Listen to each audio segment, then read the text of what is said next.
அண்ணா வணக்கம். நீங்க என்ன ஊர்ல இருந்து வரீங்க? சென்னையிலேருந்து ஒரு சென்னை கொலைப்பாக்கம்.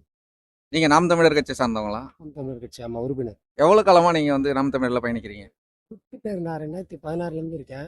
நான் தீவிரமாக இவருக்கு தான் பண்ணணும்.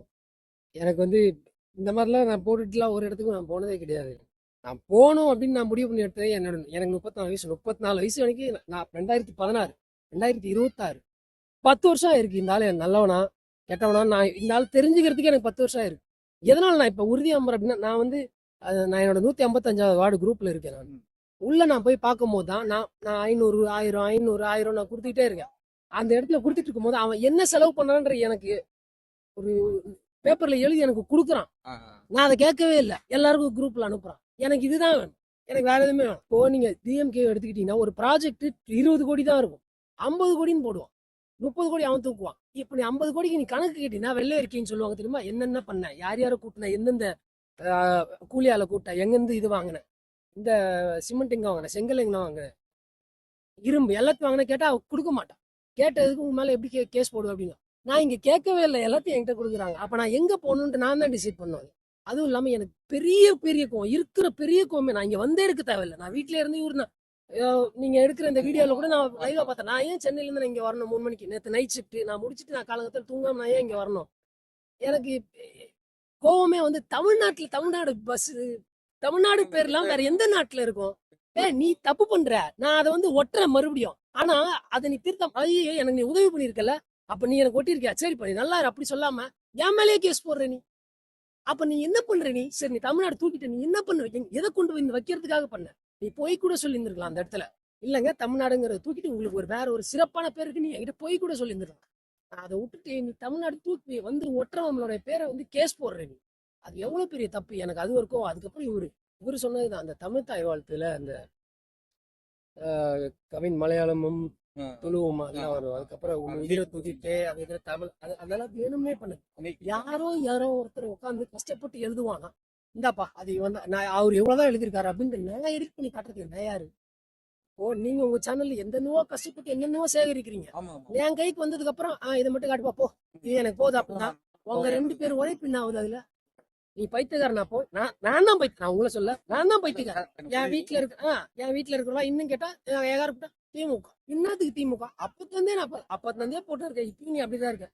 இவங்க 1967 இருந்து ஆரம்பிச்சிருக்காங்க, 2026 இன்னும் இங்க மழை நீர் இந்த வடிகால் இத்தனை வருஷம் ஒண்ணுமே இல்லைங்க. ஒரு ரோடுங்கிறது இப்படி இருக்குது இப்போ. ஆனா அவங்க ஏரியா எல்லாம் பார்த்தா அழகா இப்படி வருது. மழை இப்படி வருது, இப்படி வடிஞ்சு இப்படி ஓடுது, சைட்ல கரெக்டா அப்படியே ஒரு காலம் வச்சிருக்கா, சேகரிக்குது, அப்படியே போகுது. ஆனா என் வீட்டுல இந்த அளவுக்கு தண்ணி நிக்குது. இது எந்த ஏரியாவை சொல்றீங்க? அந்த எம்எல்ஏ விடுதி இருக்கு அந்த ஏரியா சொல்றீங்க? நீங்க மழை வெட்டும் போது எந்த மாதிரி ஆள் வீட்டுக்கும் வாங்க, அவங்க மாதிரி வீட்டுக்கும் போங்க.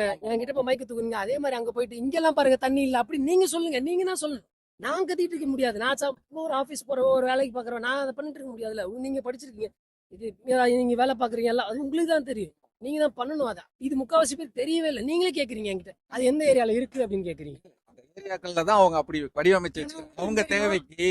ஏன்னா இது எனக்கும் தெரியுது, தெரிஞ்சாலும் நம்ம அதை கொண்டு கடத்துற இதுல இல்ல. அதுதான் இங்க பிரச்சனை. என்ன வச்சீங்களா, நம்ம சொல்றதை நீங்க காது கொடுத்து கேட்டீங்கன்னா நான் உங்களுக்கு பதில் சொல்லலாம். இப்ப நான் கேள்வி கேட்டேன், நீங்க பதில் சொன்னீங்க. ஏன்னா நான் கேட்ட கேள்வி உங்களுக்கு புரிஞ்சதுனால தான் பதில் சொன்னீங்க. இவன் புரிஞ்சியும் புரியாதவங்களும் நடந்துக்கிறாங்க இந்த திராவிட அரசியல் கட்சி, 2 திராவிட கட்சியும். ஒரு சில பேருக்கு புரியுது, இந்த ஆளு ஏதோ எனக்கு தான்ப்பா சொல்ல. திராவிடத்துக்குன்னா தெலுங்குக்காரங்களை சொல்லல, தமிழ் ஆளுங்களை திராவிடத்துக்கு ஓட்டு போட்டுருப்பாங்க, அவங்களுக்கு கூட இப்பெல்லாம் புரியுது. புதுசா ஒண்ணு நீ என்ன மேட்ச்னே தெரியாம சுத்திட்டு இருக்கு பாத்தீங்களா, அதுங்களுக்கு என்ன பண்ணாலும் புரியாது.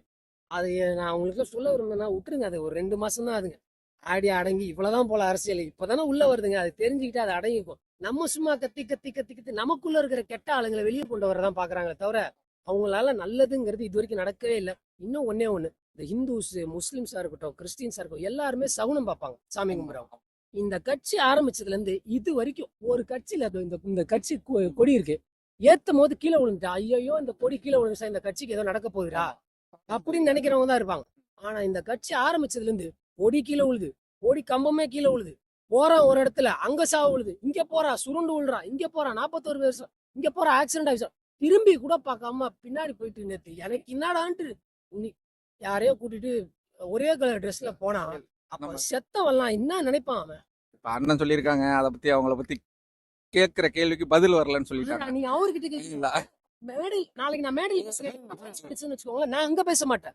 இப்ப என்ன ஒரு சாதாரண ஆளு தானே அங்க வந்து பேசுறீங்களான்னு கேட்டீங்க. அப்ப எனக்கு இதுதான் இருக்கதானே செய்யும். என்கிட்ட பேசவே கூடாதுன்னு என்ன அர்த்தம்? நீங்க சொல்றது எனக்கு புரியுது. இப்ப நம்ம என்ன, நம்ம தமிழ்நாட்டு மக்களுடைய அரசியல் புரிதல் எப்படி இருக்குன்னா, அண்ணா வந்து இப்ப மரங்களின் மாநாடு நடத்தினார். ஸோ மரங்களின் மாநாடு எந்த அளவுக்கு மக்களுக்கு தேவை, மரத்தினுடைய தேவை என்னங்கிறது உங்களுக்கு தெரியும். ஆனா வந்து மரத்தை கட்டி பிடிக்கிறாரு, ஓட்டு இல்லை அப்படிங்கிற ஒரு விமர்சனத்தை வைக்கிறாங்க. அதை பத்தி நீங்க என்ன நினைக்கிறீங்க? அதாவது இவங்க எல்லாம் வந்து இந்த திராவிடத்தை பின்பற்றோம், நாங்க படிக்கிறோம் படிக்கிறோம் படிக்கிறோம் 4வது 5வது புக்கிலே காட்டிட்டான். அதை நீங்க என்ன காட்டியிருப்பான் தெரியுமா? அந்த ஒரு அந்த புக் எடுத்து ஓப்பன் பண்ணி பாத்தீங்கன்னாலே ஒரு மலை ஒண்ணு காட்டியிருப்பான். கீழே 2 பேர் விவசாயம் பண்ணிட்டு இருப்பாங்க. பக்கத்துல ஒரு ஓட்டு வீடு இருக்கும், இங்க ஆடு இருக்கும், பின்னாடி மாடு இருக்கும், அப்படியே ஒரு ரோடு இருக்கும், இவங்க நடந்து போவாங்க. அவன் வந்து நினைச்சிருந்தா அந்த இடத்துல ஒரு பெரிய பில்டிங்கை காட்டியிருந்திருக்கலாம், கார் ஓடுற மாதிரி காட்டியிருந்திருக்கான், பின்னாடி ஒரு ஃபேக்டரி ஓடுற மாதிரி காட்டு. இது ஏன் காட்டினா? நமக்கு இதெல்லாம் ஏற்கனவே சொல்லி கொடுத்துட்டான். நம்ம பார்க்காம இருந்துகிட்டு இப்போ சொல்ல வரவனை போயிட்டு இது பண்ணா, அப்போ 4வது உன்னோட பையனுக்கும் அதை தான் சொல்லி கொடுக்குற. நீ இன்டைரக்டாவோ டைரக்டாவோ உன் பையனே கிண்டல் பண்ற மாதிரி, உன்னையே கிண்டல் பண்ணிக்கிற மாதிரி நீ தானே அதை படிக்க வைக்கிற. அப்புறம் நீ அதை கிண்டல் பண்ற, அப்புறம் எதுக்கு கிண்டல் பண்ற? உனக்கு மரத்தோட இது தெரியலன்னா அதுல இருந்து வர்றது திங்க, அதை விட்டுரு. அவ்வளவுதான். இதுக்கு மேல நான் என்ன சொல்ல முடியும் அவங்கள? ஏன்னா இப்ப இன்னைக்கு மரம் இல்லைன்னா காத்து இல்லை. இன்னைக்கு காத்து இல்லாதனால இந்த காத்துனுடைய பயன் என்னன்னு தெரியவே இல்லை, இந்த மக்களுக்கு தெரியல. ஏன்னா வந்து அரசியல் கட்சிகள் சொல்லலை. இப்ப அண்ணன் சீமான் அண்ணன் தான் சொல்றாங்க, அதனுடைய இதை எடுத்து சொல்றாங்க. மக்களுக்கு புரிஞ்சிக்கிறாங்களா, இல்ல புரிஞ்சிக்கிறக்கூடிய மனநிலையில இருக்காங்களா? ஏன்னா படிக்க வச்சேன்னு சொல்றாங்க திராவிடம். ஏன்னா இன்னைக்கு நீங்க ஒரு 10 நிமிஷம் மூச்சு விடாம இருந்தீங்கன்னா நீங்க இறந்துருவீங்க. இதுதான் உண்மை நிலைமை. ஆனா காத்தை பத்தி எனக்கு பிரச்சனை இல்லை, இது தேவையில்லாத ஒண்ணு. ஆனா எனக்கு இலவசத்தை கொடுத்தா ஓகே, எனக்கு வந்து மத்தபடி நான் நல்லா வாழறதுக்கு கொடுன்னு கேக்குறாங்களா? அதை பத்தி என்ன நினைக்கிறீங்க? சிரிப்பு தான் வருது. சென்னையில வர்றவங்க, சென்னையில இருக்கிறவன் நானு, அங்க இருக்கிற எல்லாருக்குமே தெரியும் ஹெல்மெட் போட்டுதான் ஆகணும்.